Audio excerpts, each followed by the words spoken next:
Currently, trillions of dollars in value in both digital and real-world goods are locked out of global markets. And these trillions of dollars are not being sought by entrenched players, which is really a remarkable thing if you think about it. The reason they're not being sought is because margins are very low on these trillions of dollars. And there are very clear reasons that those margins are so low. And the biggest reason is the cost of transactions. Now, I first gained a small amount of notoriety in IT because I was one of the people that realized that transaction costs are incredibly important economically. And the cost of deploying software prevented you from trying the maximum number of things. And that running the maximum number of experiments leads you to the maximum number of things that actually work.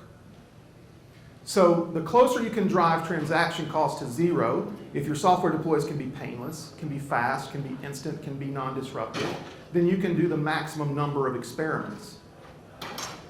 And this revolutionized how we deploy software. Well, the same thing is true with digital goods, with the cost of transacting any kind of business. Now, our limited view of what NFTs can be used for is, I think, driven almost completely by a misunderstanding of what NFTs are. There's absolutely nothing new about an NFT. Only the term is new. Anything that you have that confers to you some right or is unique, provably unique in some way, is an NFT. It's a unique, non-swappable item. Your diploma, your awards, all of these things that you see here are all a form of NFT. So the deed to your house, for instance, is an NFT. It confers to you the right of ownership to your property. And in fact, if that deed is lost, if it is burned in a fire, if the records are lost, then if they can't be reconstructed, there can be a lot of confusion that ensues around who owns your house.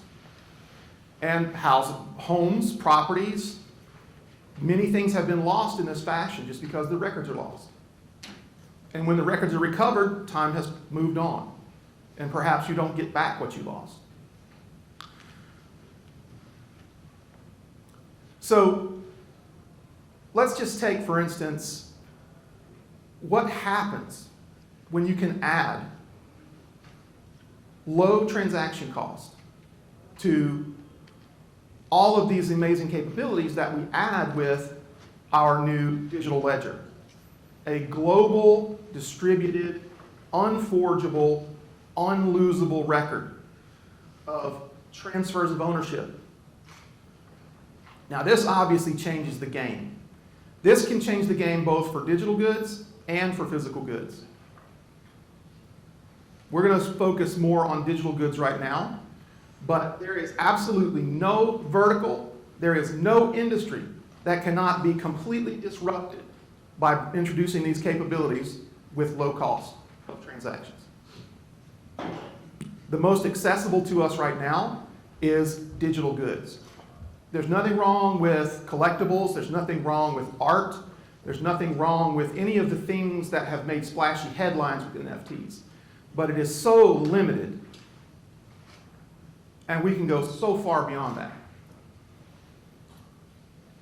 What is it going to take for us to get from here to there, to unlock these trillions of dollars in value, unleashing the potential of billions of people around the world to transact in things that were too costly in the past? Well, if you're familiar with the theory of disruption, disruption to a market normally comes from the bottom. It comes from someone finding a way to operate so efficiently they can serve customers that others don't care about. The margins are so low, the banks don't care about these billions of potential customers. So what if we can serve them efficiently? What if you can sell your digital good? What if you're artisans? What if you're artists? What if you're developers? What if you're game creators can sell their digital goods for 25 cents? Well, now we have access to markets that were totally inaccessible before. The high cost of transactions has driven many workarounds to try to monetize some of the content that is difficult to monetize now. They're all super annoying. We all hate them, but we all tolerate them because there's value there. What can we envision that would eliminate the need for the workarounds? Well, if we had a way to securely, unforgeably, and cheaply make these records, make these goods on a public blockchain, then there's a lot of things we could do, but it's not easy because the transactions may be cheap, but innovating is hard. There's not that many people that want to go pioneer in multiple new things at the same time. Now, fortunately, some of us do. A lot of those people are in this room right now that are willing to just plow ahead into unknown territory and create entirely new ways of doing business. So this is what we're aspiring to do. In one way, all of us in the room are. We at UE particularly are. These are the problems that we face, you see here. Finding the most immediate use cases is a daunting problem. So we are creating a platform that we believe will drive adoption of NFTs to suss out all of these hidden value items that previously could not be traded because it was too expensive by, first and foremost, removing complexity. We want to keep developers developing. We want to keep application makers making applications. We want to keep people focused on solving business problems. So then you need someone to come in and make a simple and easy to use platform that allows them to do business. As I said, there is absolutely no vertical, no industry that cannot be completely disrupted by introducing this, and they will probably never see it coming. Because these are customers you start with that entrenched players don't care about because the margin isn't there. They never see you coming. And by the time they realize there's a problem, by the time Blockbuster realized that Netflix was a problem, it was too late. The biggest thing we need to do is drive adoption. How do we drive adoption? We believe the best and most immediate vertical to focus on is gaming. Gaming is very undervalued economically. 2.7 billion gamers, ideal new technology adopters. So how are we going to approach securing these users? Well, here at Unbounded Enterprise, what we want to do is create an API that lets developers trade in these digital goods, interoperate with their digital goods, and incorporate micropayments, and have an application that combines a wallet, an explorer, an exchange, all the things you need to do business, and it's all painless. It's all invisible to the application developer. It's just automatically incorporated through the API. We have several proof of concepts here that we're building. We've launched BSV 2048, a small proof of concept of micropayment gaming, which has been very successful. We're releasing a game we're calling Duro Dogs, which is going to be a digital pet game that will spawn, we hope, an ecosystem of games around Duro Dogs, like Duro Dog Racing, Duro Dog, you can imagine. Maybe you can take your Duro Dog into other digital worlds, and it can go with you into other environments. I'm very excited to be exploring this with you, and we're super excited about all of the opportunity that's in front of us. Thank you. Hey everyone, I'm Jack. Oh, I don't have a mic on. Okay, great. As you know, COVID's been very disruptive to a lot of people's lives, so I just made it out to my last minute. Didn't have really a presentation involved. I'll try to make it interesting. Maybe we can start by playing a short video. Sure. Bitcoin, again, for super microtransactions. And they realize that if they use Bitcoin, they make money all the time. And what would they be being paid for? They would be just living their life the way they did it. Just living their life the way they did it. Just living their life the way they did it. I think the entire world population is excluded from the financial system, from an optimized financial system. As in, every single person on the planet, from Bill Gates all the way down to the poorest person, cannot make, as Dean said, a under 30-cent transaction in a realistic time with a realistic. So we are all missing from experience. So you as a builder on Bitcoin SV need to be thinking about what is a special experience you can build on top of Bitcoin that can make every single person in the world want to use that. The more the chain scales, the cheaper the transactions, the faster the transactions, the more it should open up the possibilities of creativity beyond even what Ethereum was able to deliver. Because if I have a token idea that needs 1 cent transactions, Ethereum doesn't offer me that. So there's this kind of unseen creativity that cannot be visible on the Ethereum network that should be surfacing on the BSV network. And you don't see that because we're not challenging people to be as creative as you can. When they do that, they're not the ones featured in our community. They're not the ones talked about. We have this kind of historical leadership complex. And so every app should be a Bitcoin app. Every app needs to be a Bitcoin app. But don't kid yourself. That does not mean every app will be a Bitcoin app. For that to be true, it's not because we hold Bitcoin. It's not because we understand the promise of Bitcoin. It has to be easier to build a Bitcoin app than to build any other app. And that bug is that the internet is missing micropayments. You think, okay, but I use my credit card, I buy things online, who cares? No, you should care because every single minute, every single second, every interaction you spend online should have a micropayment occurring. And I think this will bring in a lot of new types of artists, I would say. Artist developers, artist designers who are going to enter the technology field. So if we can mobilize all the creativity out there in the world, who maybe don't have some of those traits or don't want to deal with that, the person who's starting a coffee shop these days, if those people can understand that they can create niche applications, they're going to be excited. Today they can't because a social network constructed of a particular subset of the population can't compete head on with a Facebook and Instagram.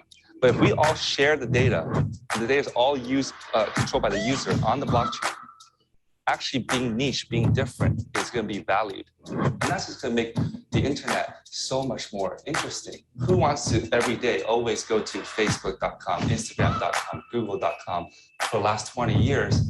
I want to see a renaissance happening on the blockchain. And that's why we need to scale. That's why it's not so obvious. Because no single project is going to take on the Goliath. But if we can see the blossoming of that, I'm sure 10 years from now, people will say this is worth it. It's incredibly exciting about the Bitcoin future that I'm looking forward to and my team is looking forward to. And that is that fundamentally we'll be able to live a different life. This is about living different. This is not about living the same life, but with hodling and getting some more money. Bitcoin has the potential to transform our life, and we hope RelayX can bring you along to that future together. Thank you so much.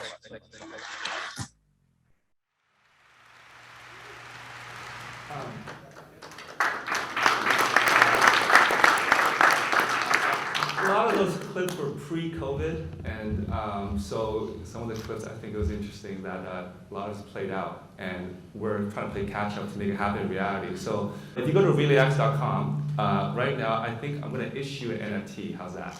I want to invite my friend Joe DePinto from Haste. We're going to organize a breakfast tomorrow morning. If you'd like to join us, the ticket will be an NFT. So we're going to take a selfie, so this is not pre-planned. And then you will see it on RelayX.com shortly.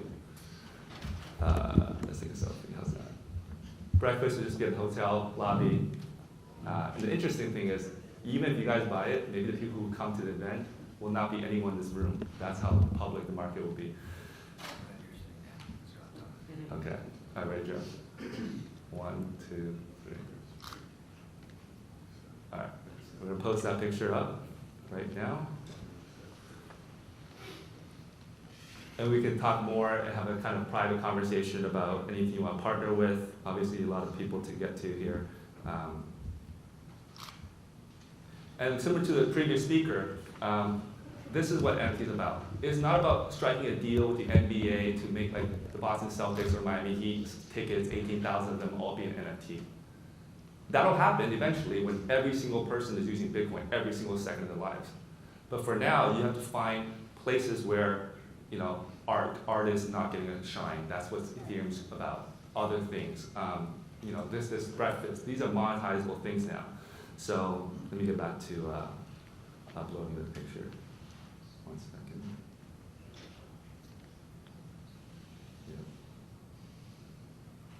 Okay, so the terms are 5 NFTs, does not include food. But I will be selling them at a very low price of $5. Okay, and if you go to RelayX.com in about, I'll tell you. Hopefully this works. I've never tried this.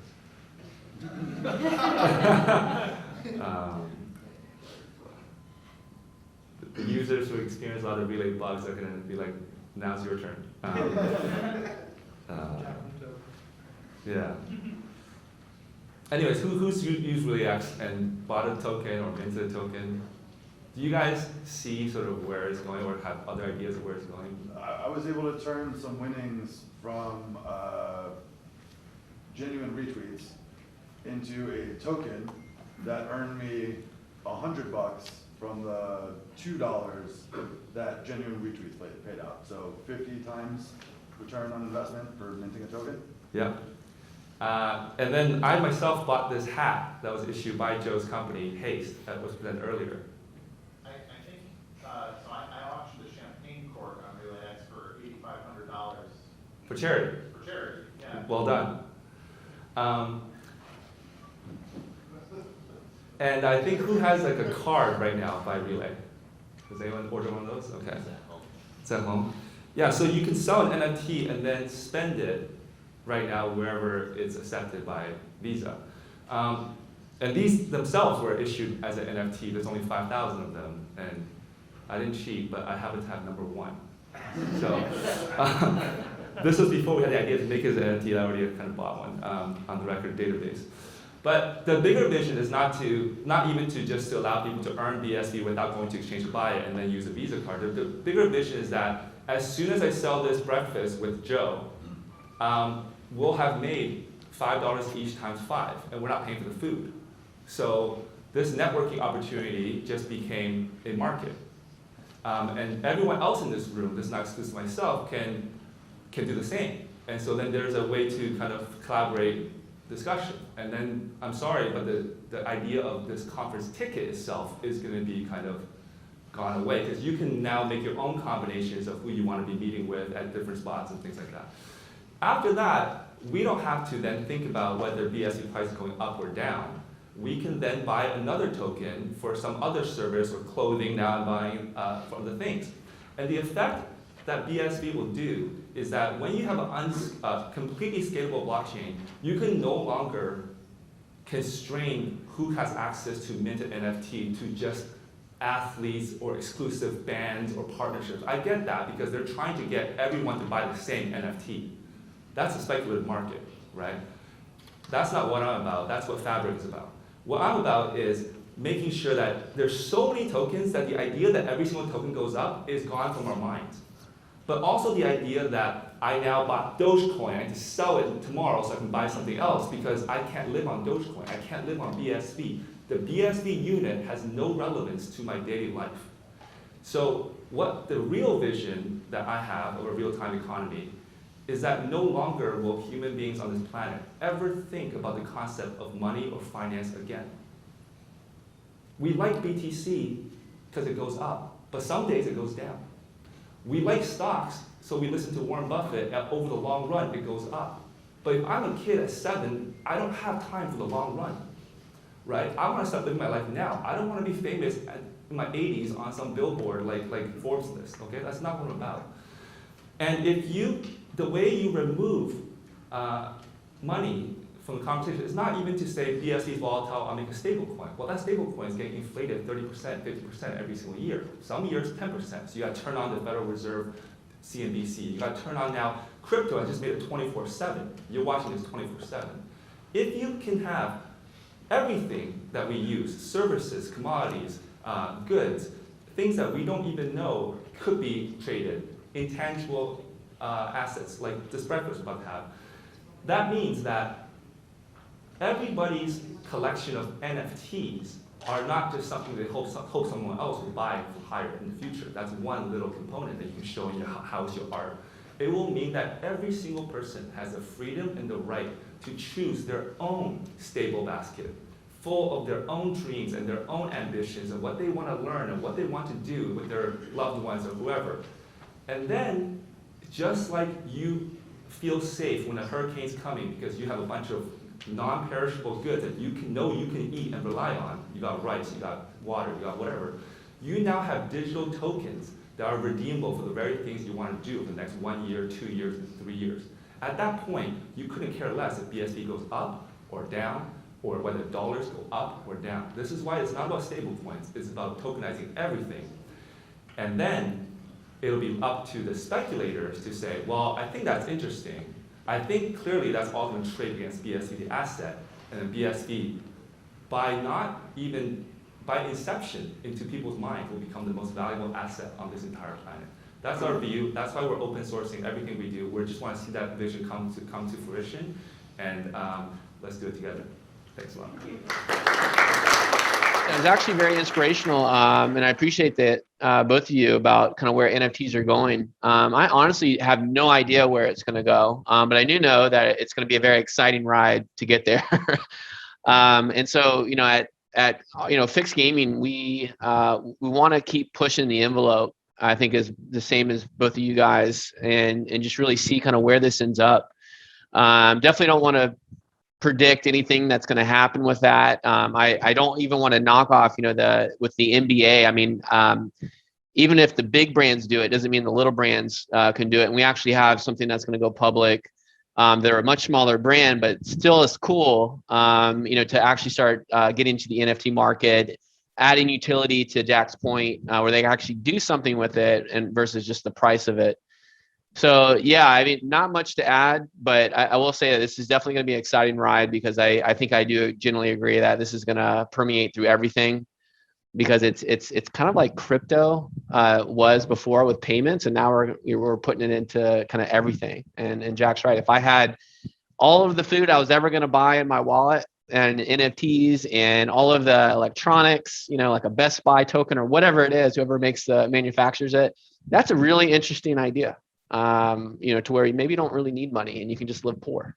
So I'll end it there so we can move on. You mentioned during your earlier presentation that your current NFT platform is focused on games, right, and game items. When do you expect to be able to open your platform to allow people to mint other types of NFTs that are not game connected? Soon. We actually had that available and we disabled it because we couldn't give it enough focus. And I believe we're going to start working on that again probably this month.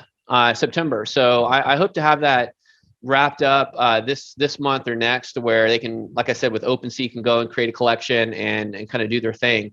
We already have essentially the capabilities with the NFTs on CryptoFight. So it's really just being able to expand the navigational structure so they can go and navigate. So yeah, hopefully pretty soon. Actually, Adam's company, Fixed Gaming, is using the same code that we released as the locking script. So in theory, anything you can find here, you should be able to buy on Fix, and vice versa. So you could go to RelayX and buy game tokens.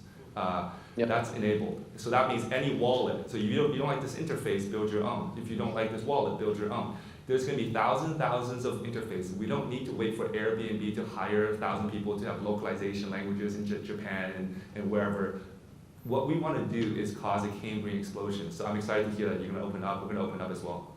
Fantastic. Can't wait to see it all. All right, questions from our audience for our speakers. Yes, over here. My name is Kevin Martin. I'm an artist, entrepreneur. Ooh, artist, entrepreneur. Both of you guys, actually. What are some of the pushbacks do you expect on the journey to tokenize everything? The question, so everyone can hear, is what are some of the pushbacks you expect on this journey to tokenize everything? Let's start with Greg. Well, sure. I mean, I think the biggest obstruction right now is that we're way ahead of the market in terms of understanding what can be done. And that is going to be an incremental process, I expect. First, people will trade game items. And then they will trade other digital items and other, like discount codes are, assets to create games. And then it will expand. And gradually people will see you can do more and more and more. And we hopefully will stay just ahead of the curve in terms of having the solution ready when the market is ready. We're right now exiting the U shape of the curve, the exponential growth of NFTs. There's a bubble that's inflated, but much like the dot-com bubble, the fact that it's going to pop doesn't mean that everything will die. The things that have actual utility and value will live, and they will continue to grow. And that's the challenge for us, is to stay ahead of the curve, not fall victim to the hype cycle, and just keep providing actual utility and value. Any other questions? Yes. Yeah, I have a question to Jack. So your vision of where the future is real-time economy traded, with NFT that is not impacted by the value of the dollar or the value of the Bitcoin per se, right? I had a very similar view where I see NFT enable us going back to thousands of years ago where we're trading goods, right? You give me a cow, I give you a sheep, right? Anything that can be digitally represented. But my question is, you made a specific example where you minted something, you're selling it for $5. So in that case, your NFT is still somewhat, based on a value of a currency. So that's a great question. Is that a question? Did I cut you off? Okay. Yeah, so we're going to keep the dollar maybe as like a word in the English language. What we're not keeping is a currency. So when I'm saying I'm selling it for $5, I'm saying at the current price value of BSV, $5. But if in a couple minutes, BSV price has changed, that is actually not $5, it's $5.30. So that is just like a mental image. It's like for colorblind people, some people look at certain things and see different colors. So that's what I mean by dollars. Every single thing on our exchange right now is traded against BSV. And I think I should make that clear. A lot of people think stable coins are going to proliferate. I worked in this crypto industry for the last 8 years, building some of the biggest exchanges, launching some of the biggest stable coins, USDC. I was involved in Tether discussions, backed out ultimately at the beginning for the same kind of reasons. But the reason those things are valuable is because trading is the use case. So when I'm trading, I want to buy $1 million of Dogecoin. Sometimes, I want to hedge out back to dollars. When the use case is actually buying these tokens, then I don't necessarily need dollars. And BSV is the common currency right now between all these small apps being built. Fixed Gaming is using BSV, Relay is using BSV. Handcash can call it Duros, that's another English, Spanish name, but like that's another form of calling BSV. So when you think about that at scale, and think about how long it'll take governments or anybody like Tuvalu to issue a currency, there's no way all these goods are going to be trading against any one particular national currency. In fact, the national currencies will become the quote pair, not the base pair. If in your country, there's not a lot of different items you can buy directly and you want to buy that currency, have fun at it with 10% of your income. When it becomes the quote pair, that changes everything. And to the extent of like there's concerns and pushback, I think the pushback is look at the value pie. I believe in every single organization, 98% of the value comes from 1 or 2% of the people in that organization. So going forward, that amazing designer at Nike is going to quit her job and issue a NFT for a shoe she designs. She will have that deal directly with LaMelo Ball, who's already issuing NFTs. That means Nike, the corporation, is cut from that. The middle manager is cut from that. The COO is cut from that. That is what efficiency means. That's what Bitcoin does. But these people hold that power, own the propaganda machines, the media you consume, the governments that currently run these countries. So you have to just purely deliver value so that ultimately when this battle comes to a head, you have millions upon millions of people who are like either thankful for Fixed Gaming or RelayX or Handcash or somebody else for providing them this opportunity to kind of enrich their lives. And at that point, society will change. One of the things about the incremental approach that we have to take is that we have to meet the market where they're at and talk in a language that people understand. And the US dollar is the world's reserve currency. for better or worse. Then, so everything ultimately, people trade currencies against each other all the time, but the US dollar is kind of the standard against which others are measured. So we'll be saying dollar for some amount of time, but I believe that gradually that will switch. Good. And BSV will become the standard against which others are measured. Basically a future where the unit to BSV Satoshis, essentially, Yes, the smallest yes. unit becomes a base unit for the world. It's a powerful vision. Full disclosure, we launched a feed, wanted to make Satoshis. And we unveiled a version where every single NFT was showing Satoshis. I showed it to my great friend, founder of Pure Game, who's made one of the best UI, UXs for casino gaming, right? Yes. And he said, Jack, you can't do this. Even though in the end it'll be like this, everything looks so expensive. It's like, this $5 breakfast is like 18 million Satoshis and like 20 million Satoshis. And I said I made the number smaller because it just says 20M. He's like, that makes it worse. 18M. It's like Zimbabwe dollars. Yeah, so he said, you can't be so nice to these people and make them just go want to buy BSVs. You're a business, you want me to buy these tokens, right? And I say full disclosure, none of these tokens long term will appreciate more than BSV. But you have to live, right? You still use dollars right now, so that's kind of the mindset you do. But he said when BSV actually eventually goes up 10, 100, 1,000 orders, then you can show it reverse and put the Satoshis out. Well, let us hope for that day sooner rather than later. Trademark soon. All right. Thanks. Let's thank our panel of NFT participants. Thank you very much.